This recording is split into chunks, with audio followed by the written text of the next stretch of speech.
Hi guys. இன்றைக்கி நம்ம ரீசெண்டாக வந்திருக்கிற மூவிஸோட ரிவ்யூஸ் பற்றி பார்க்க போகிறோம். ஃபர்ஸ்ட் இடத்துல இருக்கிறது கப்புள் ஃப்ரெண்ட்லி. நான் ரீசெண்ட் டயத்தில் பார்த்த பெஸ்ட் ரொமான்டிக்கல் ட்ராமா மூவினா இந்த படத்தை சொல்லுவேங்க. ஒரு மெச்சூர் ரிலேஷன்ஷிப்பை அழகாக காமிச்சிருக்காங்கங்க இந்த படத்தில்.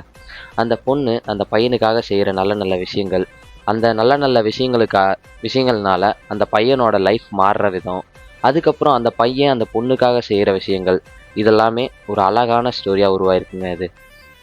இதில் இந்த கடைசி ஹாஃப் அன் ஹவர்லாம் நல்லா அழுக வச்சுருங்க உங்களை. ஒரு எமோஷ்னல் கனெக்ட் ஆகிட்டிங்கன்னா இந்த படம் உங்களை அழுக வைக்காமல் விடாது. கடைசி ஒரு அரை மணி நேரம் க்யூட் மூமெண்ட்ஸும் இருக்குங்க இந்த படத்தில். மறக்காமல் செக் அவுட் பண்ணி பாருங்கள், தமிழ் டப்பிங்கில் வந்திருக்கு. அடுத்து செகண்டாக பார்க்க போகிறது லோக்கல் டைம்ஸுங்கிற ஒரு சீரீஸ் பற்றி தாங்க. இந்த சீரீஸில் என்னென்னா, ஒரு பழைய நியூஸ் பேப்பர் கம்பெனி அந்த நியூஸ் பேப்பர் கம்பெனியை ஃப்ரெண்ட்ஸ் எல்லாம் சேர்ந்து எப்படி பெருசாக்குறாங்க, அதாவது எல்லாத்துக்கும் தெரிய வைக்கிற மாதிரி பண்ணுறாங்க அப்படிங்கிறது தாங்க இந்த கதை. இதில் ஒரு 8 எபிசோடு இருக்குது. 8 எபிசோடும் ஷார்ட் அண்ட் ஸ்வீட்டாக நல்லாவே இருந்துச்சுங்க. ஒன்று ரெண்டு சீன்ஸ்லாம் சிரிக்க வைக்கிற மாதிரி இருந்துச்சு. செக் அவுட் பண்ணி பாருங்கள், அமேசான் ப்ரைமில் இருக்குது. தேர்டாக நம்ம பார்க்க போகிறது அல்லிங்கிற படங்க.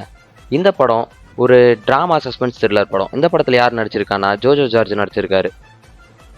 இந்த படத்தோட சிம்பிள் ஸ்டோரி என்னன்னா, ஒரு ஸ்கூல் படிக்கிற பையனும் பொண்ணும் அவங்க ஊரை விட்டு வெளியே போய் ஜாலியாக ஒரு ட்ரிப் மாதிரி போகலான்னு யோசிக்கிறாங்க. அந்த ட்ரிப்புக்கு அவங்க ரெண்டு பேர்த்தையும் பார்த்துக்கிறதுக்கு, அதாவது வழிகாட்டுறதுக்கு ஒருத்தரை கூட்டிகிட்டு போகிறாங்க. அதுதாங்க நம்ம அந்த ஸ்கூல் படிக்கிற பையனோட ஆசான். அவரை கூட்டிகிட்டு போகும்போது அங்கே நடக்கக்கூடிய டிஸ்டர்பிங்கான சீன்ஸும் டிஸ்டர்பிங்கான மூமெண்ட்ஸும் தாங்க இந்த படம். இந்த படம் சிம்பிளாக கேட்க போனால் எனக்கு அந்த அளவுக்கு பிடிக்கல. ஆனால் நிறைய ரிவ்யூஸில் நானும் பார்த்தேன். நிறைய பேர் சொன்னது என்னென்னா, இந்த படம் சூப்பரான படம், நல்ல படம். எனக்கு அந்த அளவுக்கு பிடிக்கலைங்க. ஆனால் இந்த படத்தை பார்த்துட்டு ஓரளவுக்கு மைண்டே ஒரு மாதிரி டிஸ்டர்ப் ஆயிடுச்சுங்க. உங்களுக்கு பிடிச்சிருந்தா பாருங்கள், யூடியூப்லேயே அவைலபிளாக இருக்குது. அடுத்து ஃபோர்த்தாக நம்ம பார்க்க போகிறது விஷ்ணு வின்யாசம். இந்த படத்தோட சிம்பிள் ஸ்டோரி என்னென்னா, நம்மளோட படத்தோட ஹீரோ ஒரு ஜோசியத்தை அளவு கடந்து நம்புறாரு. அதே மாதிரி ஒரு பொண்ணை அவர் லவ் பண்ணுறாரு. அந்த பொண்ணுக்கு மாங்கல்ய தோஷம்னு ஒன்று இருக்குது.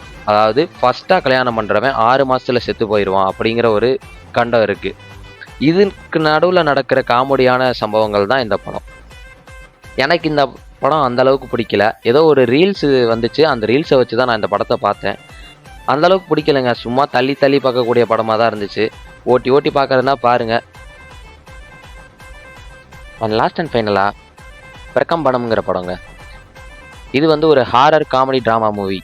யூஸ்வலாக நம்ம இந்தியன் சினிமாவில் ஹாரர் காமெடினாலே எப்படி எடுப்பாங்க, ஒரு பேய் வரும், அந்த பேயை வச்சு ஒரு ஃபன்னு, இல்லாட்டி அந்த பேய் பண்ணுற ஃபன்னு. இந்த படத்தில் அந்த பேயை வச்சும் ஃபன் இருக்கிற மாதிரி எனக்கு தெரில, அந்த பேயினாலையும் ஃபன் இருக்கிற மாதிரி எனக்கு ஒன்றும் தெரில. ஃபன்னுங்கிற பேரில் ஏதோ தண்ணியை போட்டுட்டு மூக்கில் உறிஞ்சிக்கிட்டு ஏதோ பண்ணி திரியிறானுங்க. ஒன்றுமே இல்லை இந்த படத்தில். இந்த படத்தையும் நான் ஓட்டி ஓட்டி தள்ளி தள்ளி தான் பார்த்தேன். எனக்கு இந்த படம் அந்தளவுக்கு பிடிக்கல. பல பேர் இதை ரோமன் சாம் படத்தை கூட ஈக்குவல் பண்ணி பார்த்துக்கிட்டு இருந்தாங்க. எனக்கு ரோமன் சாம் படமே ஆவரேஜான படம் மாதிரி தான் தெரிஞ்சிச்சு. இந்த படத்தையும் செக் அவுட் பண்ணி பார்க்குறதுனா செக் அவுட் பண்ணி பாருங்கள். 1-2 சீன்ஸ் வேணால் சிரிக்கிற மாதிரி இருக்கலாம், ஆனால் இந்த படத்தை வேஸ்ட்டு தான் பார்க்குறது.